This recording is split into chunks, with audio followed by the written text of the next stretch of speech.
vaut mieux que tout ce que j'ai vu.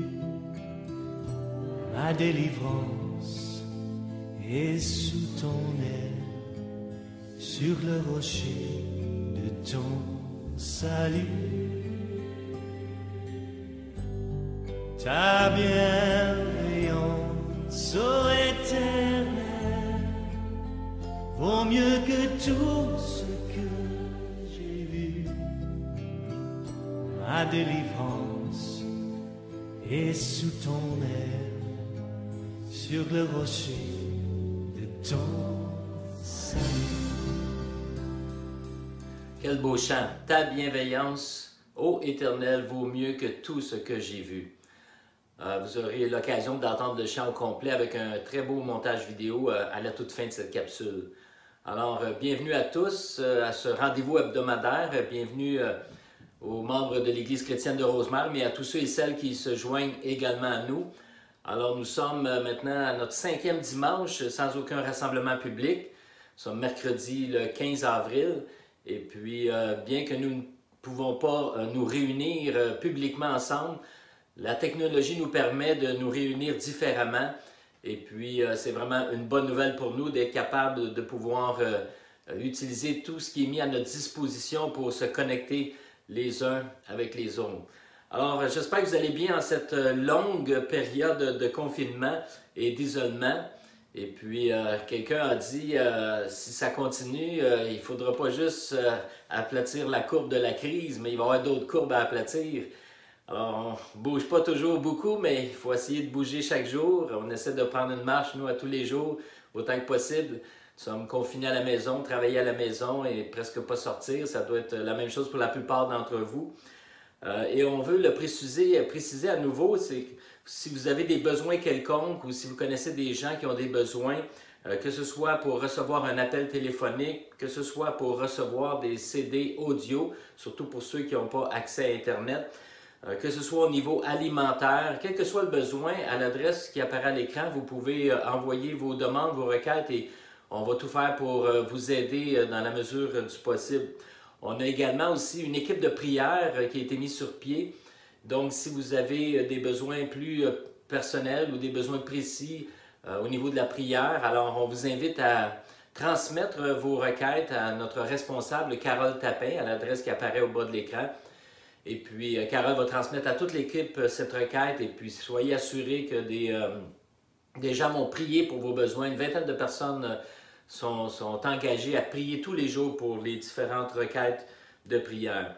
Comme on l'a souvent répété et redit, nous vivons l'Église différemment. Et puis, on poursuit toujours cette façon de faire tant et aussi longtemps que les mesures prises par le gouvernement vont demeurer en place.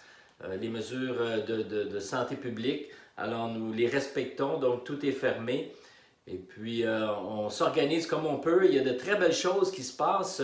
On a eu un beau week-end de Pâques avec une célébration le vendredi saint. On a eu cette capsule vidéo, mais aussi dimanche, on a eu ce rassemblement de Pâques inter-église. Je ne sais pas si vous avez eu l'occasion de voir, d'assister à cette célébration. C'est toujours possible de le faire sur notre chaîne YouTube ou dans l'infolette, vous avez les liens pour vous y rendre. Mais plus d'une soixantaine d'églises se sont réunies ensemble pour célébrer Pâques. Alors, ça a été de très, très beaux moments. Et en ce qui concerne donc les activités de l'Église chrétienne de Rosemère, nous poursuivons nos activités par des rencontres virtuelles, par des communications un à un, et par l'infolette, par les capsules vidéo chaque semaine, 2 fois par semaine. Alors, donc, on a d'excellents leaders et on veut les remercier, tous ces leaders de groupes qui s'occupent de chacun de leurs groupes. Et puis, en particulier, nous avons eu une très, très belle rencontre lundi soir, alors que notre leader de groupe, Michel Simard, a initié une rencontre avec le groupe des hommes, le groupe des femmes, et puis l'équipe pastorale, ainsi que les conjoints, conjointes, les enfants. Et puis, vous allez voir quelques photos défilées de cette conférence Zoom, alors que nous étions à plus d'une cinquantaine de personnes, pour le moins, qui avons participé à cette conférence. Et ensemble, nous avons donc pris la communion, nous avons participé au repas du Seigneur live. Alors, ça a été un très, très beau moment et puis on veut vraiment remercier Michel pour cette belle initiative. Continuons à prier pour ceux qui sont seuls. On peut penser aux gens du bel âge dans les résidences qui sont pour la plupart confinés dans leur chambre, ne peuvent pas sortir. Certains sont seuls, il y en a d'autres qui sont en couple, mais c'est extrêmement difficile pour les personnes du bel âge. Donc, pour les aînés, on veut vraiment prier. Et puis, c'est incroyable de voir ces drames humains. Mon cœur vibre quand j'entends des témoignages à la TV de gens qui sont délaissés, abandonnés. Et on sait que le personnel de la santé est complètement débordé. Il y a une réorganisation qui est en train de se faire, mais il y a vraiment un groupe de personnes très vulnérables et qui payent un prix très cher. Et ce sont nos personnes aînées, les personnes du bel âge. Alors, une prière vraiment spéciale pour chacun d'eux. Et puis, si vous en connaissez, essayez de les encourager par un coup de téléphone, par un appel téléphonique ou quel que soit le moyen. Essayez vraiment d'être attentif à ces besoins particuliers. C'est incroyable qu'en 2020, on peut vivre ça. Mais là, on découvre certaines failles dans le système où cette crise va permettre de faire des ajustements pour mieux prendre soin de ces personnes. Continuons aussi à prier pour les intervenants au niveau de la santé et des services sociaux qui font vraiment un travail incroyable. Ce sont des gens qui sont exposés au risque de la contagion de la COVID-19 à tous les jours. C'est des gens qui sont en première ligne pour traiter les malades. Alors, prions pour eux. Continuons aussi à prier pour nos gouvernements, comme nous encourage l'Écriture à le faire. On veut prier que Dieu leur accorde la sagesse et que ce soit de bons gestionnaires. On peut certainement les remercier pour leur travail ici au Québec. Si ce n'était pas des mesures préventives qui ont été prises très tôt, on en serait peut-être complètement à un autre scénario et puis il y aurait certainement beaucoup plus de cas d'infection. Alors on peut certainement remercier nos gouvernements pour tout ce qu'ils font, mais continuons à prier pour eux. Prions également pour les frères et sœurs des églises et tous les croyants. Il y a des gens dans certaines églises qui sont plus affectés que d'autres. Et puis, j'ai entendu, entre autres, un témoignage d'un pasteur en France dont l'Église a été atteinte par la COVID-19. Plusieurs membres de l'Église sont décédés. Et le pasteur lui-même a été hospitalisé, il a été aux soins intensifs et il a été guéri. Là, il s'en est sorti. Alors, il est guéri de la COVID-19 et puis il a rendu un vibrant témoignage. Et j'aimerais juste vous laisser quelques minutes écouter un extrait de ce témoignage-là. C'est une entrevue avec Luc Dumont, que plusieurs connaissaient. Et puis, donc, c'est une entrevue qui m'a beaucoup touché, qui parle de son témoignage, mais je vais aussi attirer votre attention sur la leçon qu'il en tire et qu'est-ce qu'il voit par rapport à l'Église. Qu'est-ce que nous, aussi en tant qu'Église, pouvons retirer de cette période historique, de cette période de crise que nous vivons actuellement. Alors, écoutons ce bref témoignage et ensuite, je reviendrai pour la suite.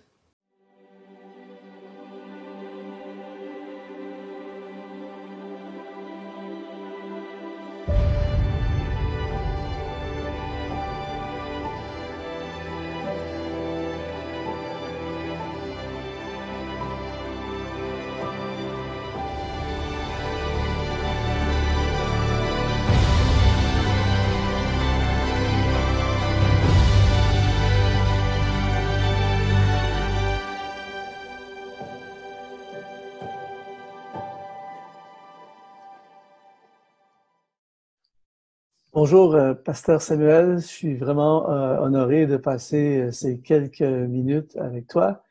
Et je veux commencer en te disant que tu as tout le soutien, toi et toute la famille de l'APO, le soutien de l'Église ici au Canada. On est avec vous à fond dans ce que vous vivez. J'ai été frappé de te voir sur la vidéo que vous avez mis en ligne il y a quelques temps de ça, où tu sortais un peu de la maladie. L'image que j'ai vue, parce qu'on a été ensemble dans un culte à l'Église Nouvelle-Vie au Canada il y a quelques années de ça, et de voir, pour l'image que j'ai toujours de Pasteur Samuel Peter Schmidt, c'est un général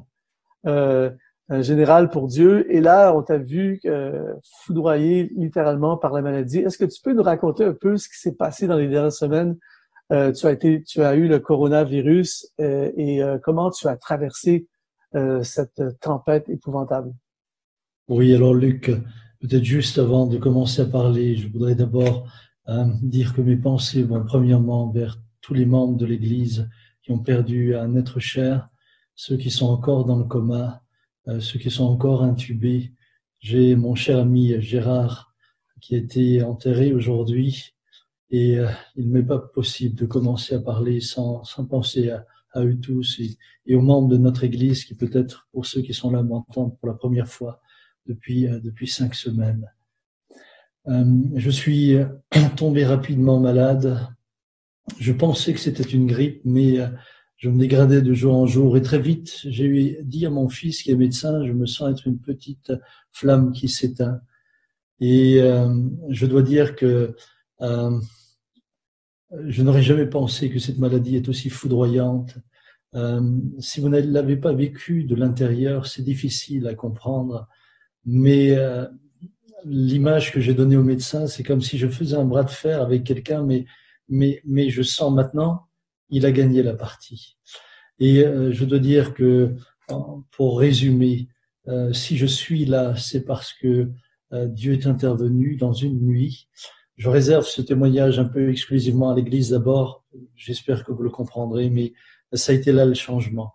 Là a été le changement, puisque même en milieu hospitalier, je continue à me dégrader. Et après cette nuit-là, tout a été nouveau, tout a été changé. Aujourd'hui, bien sûr, la maladie est longue aussi. Il y a des moments où j'étais tellement mal que je ne pouvais même plus prier, même plus lire la Bible. Et c'est là que j'ai aussi pris conscience à quel point la foi n'est pas seulement cette théologie où on proclame, on est fort, on va de l'avant. C'est aussi dans la faiblesse qu'elle se manifeste. J'ai vu à ce moment-là, et je dois le dire, lorsque Dieu m'a relevé dans cette fameuse nuit, que ce n'était pas le résultat de cette manifestation d'une foi comme on l'entend, qui est parfois, pardonnez-moi, mais arrogante.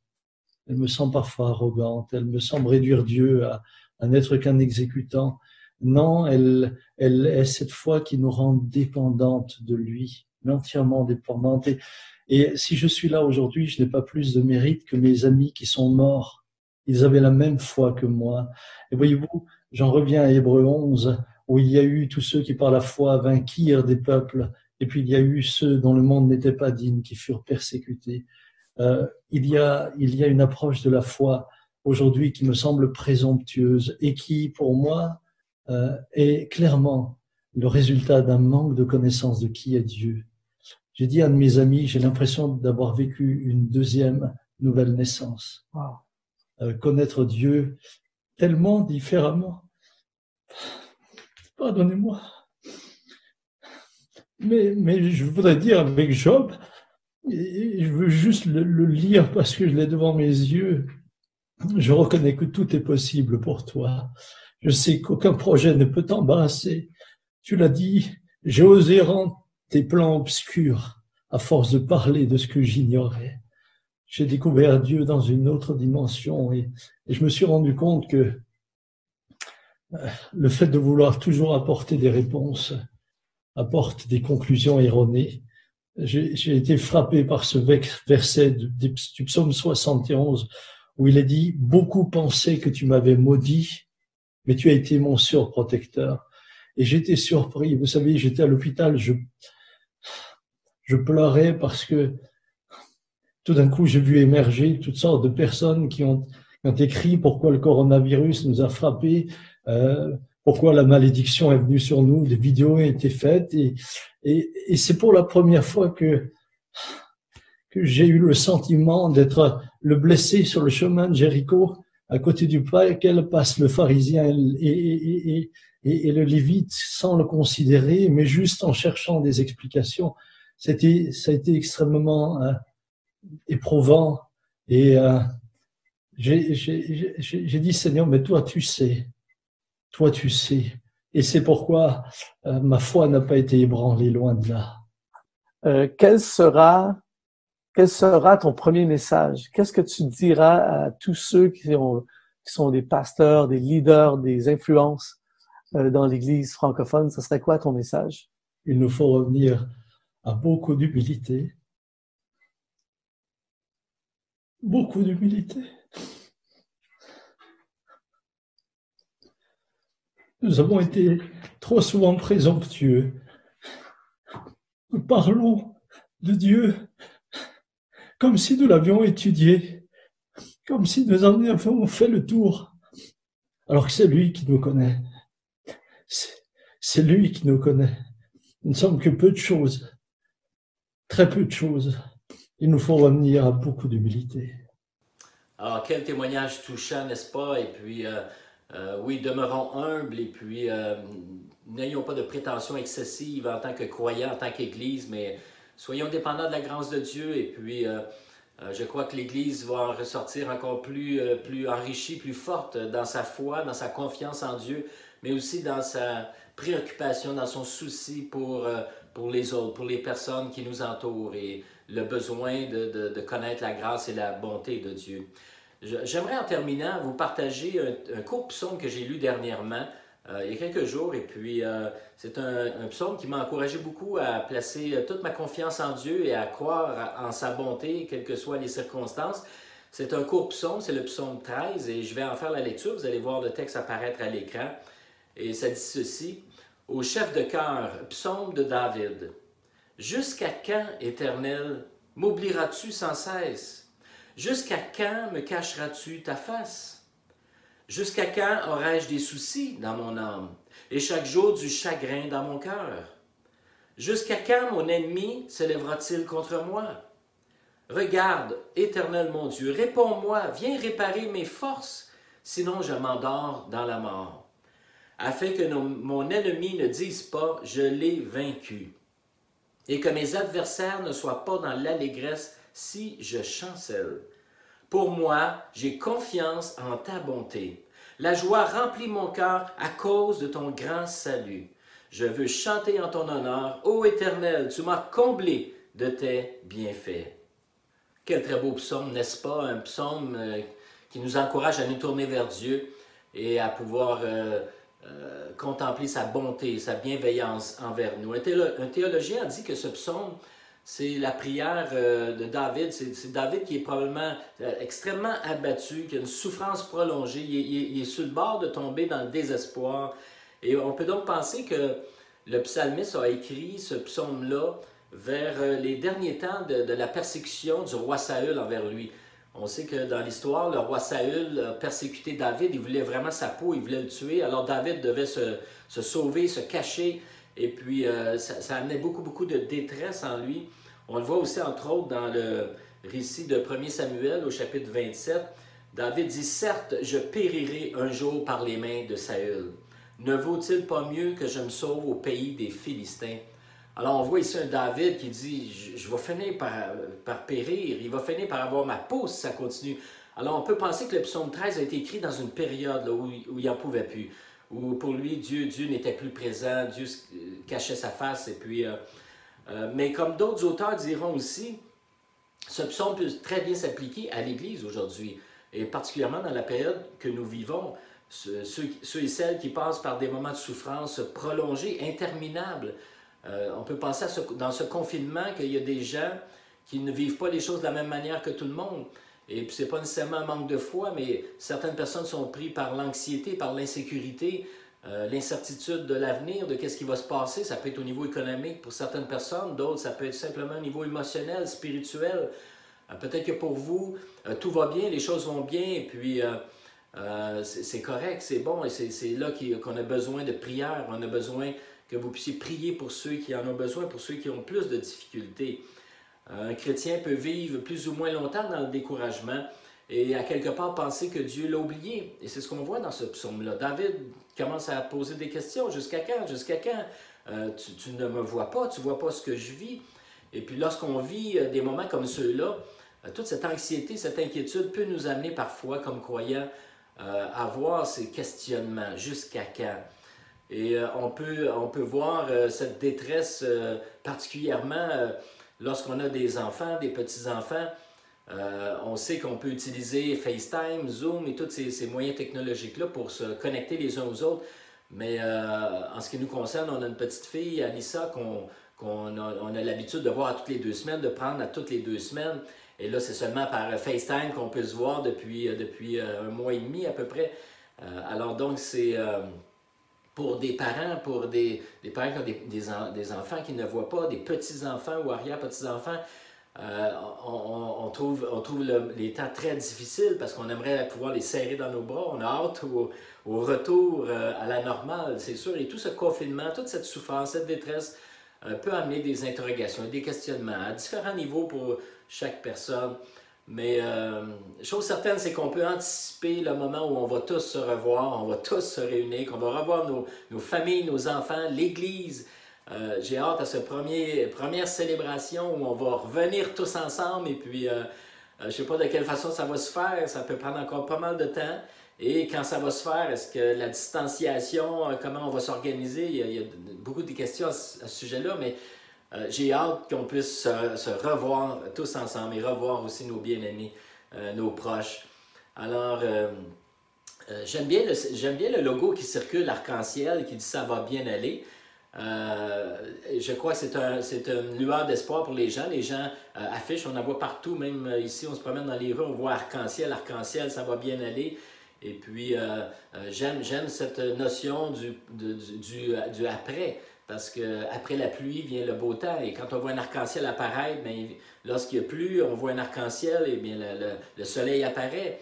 Alors, pour bien des gens, c'est une façon de se donner de l'espoir que tôt ou tard, on va passer au travers de cette crise. On le sait, ça ne durera pas indéfiniment, mais ça va passer tôt ou tard, cette crise-là. Et puis, l'arc-en-ciel nous aide à avoir cet espoir-là. Mais j'ajouterais que pour le croyant, l'arc-en-ciel n'est pas seulement une source de motivation, d'espoir de l'après, mais c'est aussi un signe de l'alliance de Dieu avec l'homme, avec les hommes. On sait que l'arc-en-ciel, dans les Écritures, dans la Genèse, on voit l'arc-en-ciel après le déluge, donc Dieu qui a donné ce signe en disant qu'il n'y aurait plus jamais de déluge, mais c'est en même temps une alliance que Dieu faisait avec les hommes et puis avec les êtres humains. Alors l'arc-en-ciel, pour nous, nous ramène inévitablement à Dieu et à ses promesses envers nous. Dieu ne manquera jamais à ses promesses. Et il a dit dans la parole, particulièrement dans Josué chapitre 1, versets 5 et 6, il est dit « Je ne te délaisserai point, je ne t'abandonnerai point, fortifie-toi et prends courage ». Et un peu plus loin, c'est-à-dire l'auteur aux Hébreux a repris ce texte-là de Josué en le citant dans Hébreux 13, lorsqu'il dit « Je ne te délaisserai point, je ne t'abandonnerai point ». C'est donc avec assurance que nous pouvons dire « Le Seigneur est mon aide, je ne craindrai rien ». Alors, ces promesses de Dieu, l'arc-en-ciel peut nous aider à réaliser que Dieu a fait alliance avec nous et que nous sommes ses enfants, il prend soin de nous, il ne nous délaissera pas, il ne nous abandonnera jamais. Mais cela n'empêche pas d'avoir des moments, comme dans le psaume 13, de questionnement et où on se pose des questions. Jusqu'à quand? D'ailleurs, jusqu'à quand, dans le psaume 13, est répété 4 fois, seulement dans les 2 premiers versets. Alors, jusqu'à quand, Seigneur, vais-je vivre ces choses difficiles? Et on peut même aussi prendre à titre d'exemple l'apôtre Paul, cet homme de foi, cet homme de puissance et qui était fortement rempli de l'Esprit et puis confiant en Dieu. Eh bien, cet homme, dans 2 Corinthiens 8, dira ceci, « Il faut en effet que vous sachiez, frères, quelle détresse nous avons connue dans la province d'Asie. Nous étions écrasés, à bout de force. » Certaines versions traduiront par « au-delà de nos forces », au point même que nous désespérions de conserver la vie. Alors on voit dans quel état Paul a pu se retrouver parfois, et il a dit, mais on avait déjà convenu qu'on se donnait pour Dieu et que quelle que soit l'issue, notre vie est entre les mains de Dieu. Et c'est une façon de justement se libérer de ces inquiétudes-là qu'on peut avoir. Mais si on revient au psaume 13, tout le déroulement du psaume 13, le questionnement de David, jusqu'à quand mon ennemi vaincra-t-il sur moi? On peut penser à la COVID-19 comme un ennemi invisible, un ennemi qui a presque pris le dessus à un moment donné et que là on voit qu'on est en train de régulariser, de prendre le dessus. Mais jusqu'à quand? Jusqu'à quand? C'est ce que nous ne pouvons pas savoir maintenant. Et puis, ce qui est surtout important, et j'aimerais conclure avec ça, c'est que dans le psaume 13, David dit ceci. « Pour moi, j'ai confiance en ta bonté. La joie remplit mon cœur à cause de ton grand salut. Je veux chanter en ton honneur, ô Éternel, tu m'as comblé de tes bienfaits. Moi, j'ai confiance en ta bonté. Je suis dans la joie à cause de ton salut. » Alors que David vivait ces moments intenses, ces moments où même de questionnement, « Pourquoi m'as-tu oublié? Pourquoi me caches-tu ta face? » Il termine en disant, « Moi, j'ai confiance en ta bonté. » Et c'est ce que je vous invite à faire dans les temps que nous vivons, quelle que soit l'issue, quel que soit ce que nous allons faire face prochainement, que nous puissions avoir cet élan de foi en nous plaçant entre les mains de Dieu, en lui disant « Moi, j'ai confiance en ta bonté. » Alors le psalmiste troublé finit par se tourner vers Dieu dans un élan de foi, de confiance en la bonté de Dieu. La joie remplit son cœur à cause du salut de Dieu. Le grand réformateur Jean Calvin, dans les années 1500, a dit ceci: « Lorsque nous sommes en proie à des mots MAUX, prolongés, et que nous ne voyons paraître aucun signe du secours de Dieu, la pensée que Dieu nous oublie ne peut guère manquer de se présenter à notre esprit. Cependant, quoique la grâce de Dieu lui fût cachée, David la découvre par l'œil de la foi. » Quoique la grâce de Dieu lui fût cachée, David la découvre par l'œil de la foi. Et l'œil de la foi, c'est de découvrir, au-delà de l'épreuve, de la souffrance, de la difficulté, la bonté de Dieu. Et lorsqu'on découvre cette bonté de Dieu, elle nous permet, cette révélation nous permet de passer au travers l'épreuve, la difficulté avec confiance. Dieu est bon, il est bienveillant. J'aime ce jeu de mots qui dit que Dieu est celui qui peut bien veiller sur nous. Sa bienveillance, c'est d'être en mesure de bien veiller sur nous, sur toi, sur moi. Et c'est mon encouragement ce mercredi de se fortifier, de prendre courage, de fortifier aussi celui qui est en difficulté, celui qui a besoin d'encouragement, de bien veiller sur nous-mêmes, mais aussi de bien veiller sur les autres, de bien veiller les uns sur les autres. Alors, sur nos proches, que ce soit sur notre entourage, c'est une invitation à manifester cette bienveillance de Dieu les uns à l'égard des autres. Je termine avec cette merveilleuse promesse du prophète Ésaïe, chapitre 43, verset 19. Il est dit « Voici, je fais une chose nouvelle. Elle est maintenant en germe. Ne la reconnaîtrez-vous pas? Je mettrai un chemin dans le désert et des fleuves dans la terre aride. » Alors, au travers de toute cette situation-là, croyons que Dieu fait une œuvre nouvelle dans nos vies, une œuvre de rapprochement avec lui, qu'on peut se rapprocher de Dieu, augmenter notre foi en lui. Une œuvre aussi nouvelle et cachée, qu'on ne voit peut-être pas, qui va se manifester de ce que l'Église va apprendre au travers de cette crise-là, mais aussi une œuvre nouvelle et cachée dans notre génération, dans ce que Dieu est en train de faire partout sur la planète. Alors qu'on entend tous ces témoignages de gens qui se tournent vers Dieu et qui écrivent à différentes églises, après les différents messages, les dimanches, des gens qui se tournent vers Dieu, acceptent la grâce de Dieu et puis reconnaissent la bienveillance de Dieu et font appel à Dieu. Alors Dieu fait, oui, une œuvre nouvelle. Ne la reconnaîtrez-vous pas? Je mettrai un chemin dans le désert et des fleuves dans la terre aride. C'est ce que Dieu va faire et j'en suis convaincu. Dieu est bon. Amen. Je vous laisse, juste après avoir prié à ce merveilleux chant, « Ta bienveillance vaut mieux que tout ce que j'ai vu ». Alors j'aimerais prier en terminant. Seigneur, merci pour ce moment, ce rendez-vous hebdomadaire que nous avons ensemble. Merci Seigneur parce que nous continuons à nous attacher à toi, à croire en ta bienveillance, en ta bonté pour nous. Et quel que soit ce que nous vivons, nous voulons, comme David, voir au travers ta face cachée peut-être, de voir au travers l'œil de la foi ta bienveillance, ta bonté, savoir que tu es présent car tu nous l'as promis. Tu serais présent avec nous jusqu'à la fin. Je veux prier particulièrement pour les gens qui se sentent seuls, les gens qui vivent de la solitude, de la détresse dans leur cœur. Fais-leur du bien, Seigneur, apaise leur âme et fais en sorte que ces temps de confinement puissent être des temps de rapprochement, des temps où la foi est renforcée, la foi est augmentée en se confiant en toi. Je prie également pour cette œuvre cachée que tu fais partout à travers la planète, particulièrement aussi au Québec, dans nos entourages, des gens qui nous entourent, les gens qui nous sont proches, auxquels on parle depuis des années de ta grâce. Peut-être que dans ces temps de crise, tu fais une œuvre cachée dans les cœurs et nous verrons cette œuvre-là, ce chemin dans le désert et puis cette œuvre merveilleuse que tu vas accomplir au travers de cette situation que nous vivons. Alors, merci Seigneur pour ta bonté. Sois béni. Amen. Alors, soyez bénis de Dieu et écoutons ce chant, ta bienveillance.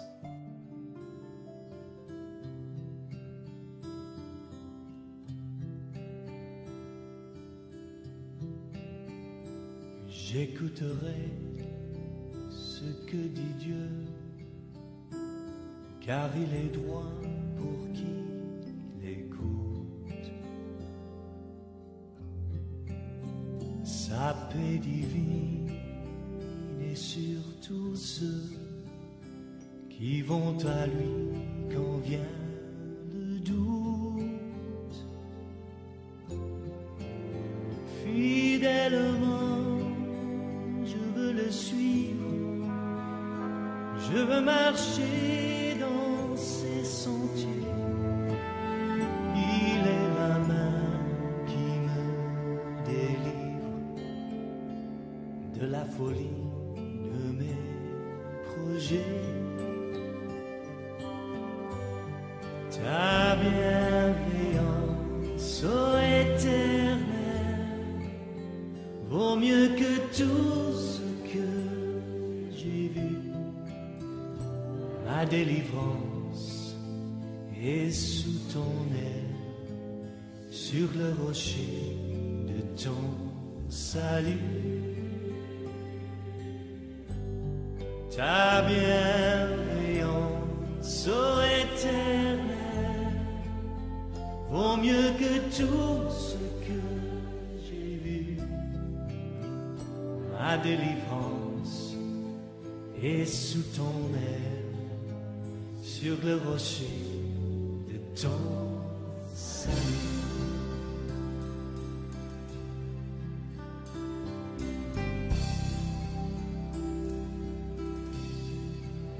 Sa gloire est proche, son règne vient, et le pays est apaisé. Lorsque la crainte est en chacun, lorsque son nom est exalté, marchons en paix, suivant son pas, en justice et en vérité, recevons tout ce qu'il voudra, ce que sa main veut nous donner. Ta bienveillance, ô Éternel, vaut mieux que tout ce que j'ai vu. Ma délivrance est sous ton aile, sur le rocher de ton salut.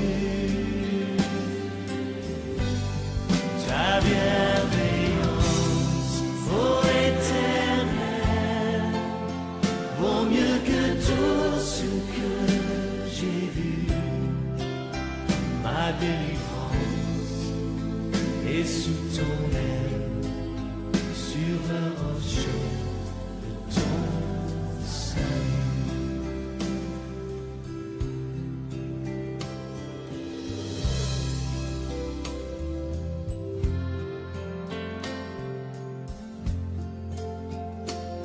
Levons nos voix pour remercier le Seigneur, tout ce qu'il a fait dans nos vies, sa fidélité, sa bonté. Marchons en paix, suivant son pas, en justice et en vérité, recevons tout ce qu'il voudra, ce que sa main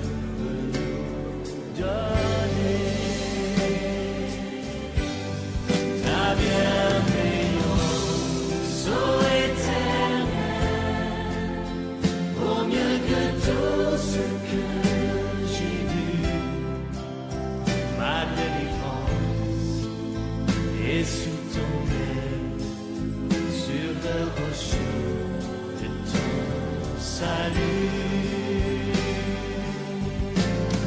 Ta bienveillance, ô éternel, vaut mieux que tout ce que